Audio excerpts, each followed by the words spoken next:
I analyzed 328 self-development books and found that there are 5 universal principles to productivity that all of these experts are aware of, and you keep seeing these overlaps over and over again. I focused on bestsellers and the highest rated books so that I could get a really reliable sample.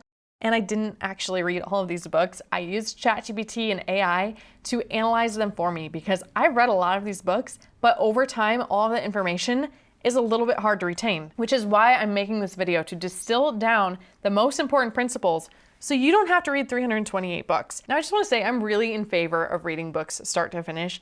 I don't love book summaries because there's so much meat that you get out of the book from reading it from start to finish that you just can't get if you're only reading summaries. However, understanding these most important principles is going to save you a lot of time. So there's a lot of overlap. There's a lot of habit books, a lot of goal setting books. So first I categorized them.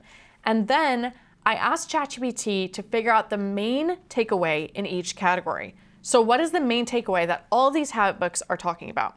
Because you've probably had this experience too, where you read a book and there's a lot of helpful things in it, a lot of convincing, a lot of nuance, but it also has kind of one main takeaway. Then I had it cross-compare between the categories because even in different categories like habit forming and goal setting, there's a surprising amount of overlap. And that's how I came up with these 5 key takeaways. But you can learn so much just from these categories and the takeaways themselves. So we're gonna go over that first. The first category is personal growth.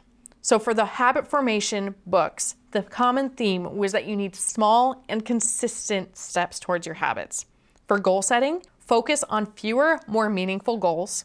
For creativity and innovation, you want to embrace constraints. Okay, now we have the getting things done category. So for all the time management books, the important thing was to prioritize what is truly going to move the needle and then use time blocking to make sure you have time to get those things done. For the organization and efficiency books, it was all about simplifying your environment and your routines and making it easy to maintain. For motivation and inspiration, it was about tapping into intrinsic motivation. If you don't know about that, go learn more about that. For procrastination, it was all about taking immediate small action, but there's more later, there's overlap about motivation that will also help you with procrastination. Coming soon. Decision-making was about simplifying your choices, but not only that, also defining clear criteria so that you can limit those options. In the balance and wellness category, the first one is mindfulness and well-being books, and those talked about being present in the moment. In the energy management books, it was all about aligning your work with your natural energy rhythms, and there's a lot more to that. That is the Cliff Notes. For overcoming obstacles, reframe challenges as growth opportunities. If you have challenges, you just have to think of it as growth. When I first filmed this, I had a problem with the audio. Now I'm refilming. It's a growth opportunity. Try to be positive. Work and business category.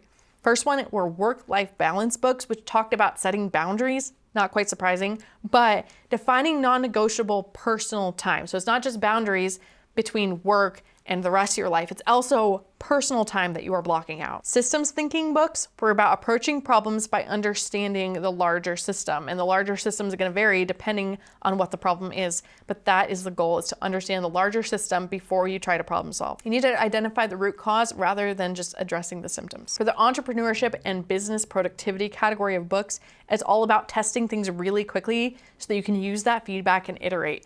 And I have read enough books and also had enough life experience to know that is really true. Communication skills, you gotta listen actively and tailor your communication to the audience. Okay, now we're gonna get into the 5 main principles based on all of the overlap from all of those categories. And because we're already seeing this pattern of how important it is to simplify and try to do less well, I want you to only pick one of these principles to really focus on. So I'm going to explain them each to you and give you some criteria for how to pick which one might apply to you best with wherever you are at in your goals in your life right now. The first main principle was sustainable action. So to have sustainable action, you need to set boundaries and structure. Boundaries are things like energy management, deciding how much time you're gonna spend on something and not giving yourself more than that, and giving yourself other kinds of constraints. It's interesting that it's all about taking away rather than adding. This is the one to focus on if you feel like you're doing so much, but you can't let anything go, but you also don't have enough time to yourself. You need to get the same amount done in the current amount of time you have, or maybe even less. And I'm also going to give you book recommendations for each of these principles, a single book recommendation so you don't have to decide between 328 books of the best book for each of these principles and pick one of these principles that you're focusing on and start with that one book. You can get the book recommendations in the description. The next principle is intentional focus on high impact actions. If you've heard of the 80-20 rule, definitely applies here. This is about prioritizing. It's about quality over quantity. To achieve that, you're gonna need systems thinking, and you're going to need feedback based on tracking what's working and noticing what's not. This is a good category to pick if you feel like you're putting in so much effort, but nothing is moving the needle and you need bigger results. But that might not be what you need the most right now. So let's go over the last 3 principles and see if something else resonates with you a little bit better. The next one is growing through mindfulness and reflection. This is a bit more abstract, and it could be really good for you if you don't have super concrete goals, but you just feel like you're not quite aligned with your life. The common overlapping themes here were mindful presence, being really self-aware, having a growth mindset, so setbacks are about growth, not a failure, and also tracking and reflecting on where you are at, what you want, and what is working for you. This is good for you if you're just not quite sure what you want out of life right now, or maybe you know generally, but you want to feel more aligned and more complete and more whole with all of the things going on in your life. The 4th principle that all of these books are pointing to is consistency and small steps for long-term progress. This is huge, and there's probably more overlap with this than any of the other principles. This is going to apply to anything that you're trying to achieve, is you have to be consistent and you have to think about the long term. And the only way to be consistent in the long term is to take small steps, which is so much harder than you think. I fall into this trap all the time where I set new goals and they're too big, or I set a bunch of new habits all at once when I'm currently not doing any of them. And I don't know how I expect myself to be consistent, but for some reason I always forget. And so if you can just remember to do less than you think you can, but slowly build up and be consistent and focus on doing it in the long run, you're gonna get ahead. This is good for overachievers, this is good for perfectionists, and it's good if you feel like you just can't stick with anything. If you feel like you're on the wagon and off the wagon and you just never stick to anything so you don't see progress, this is the one to focus on. This next one is fun because it's for the people that just can't get motivated in the first place, or you can't maintain motivation.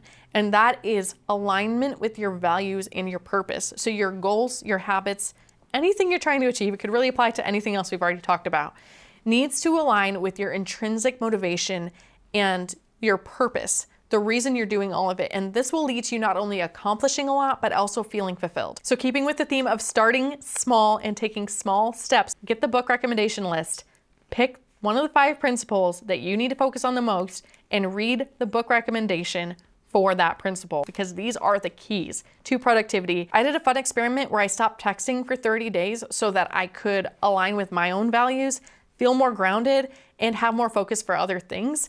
And if you wanna watch that, it is right here. Comment and let me know which of these 5 principles you chose that you need to focus on right now.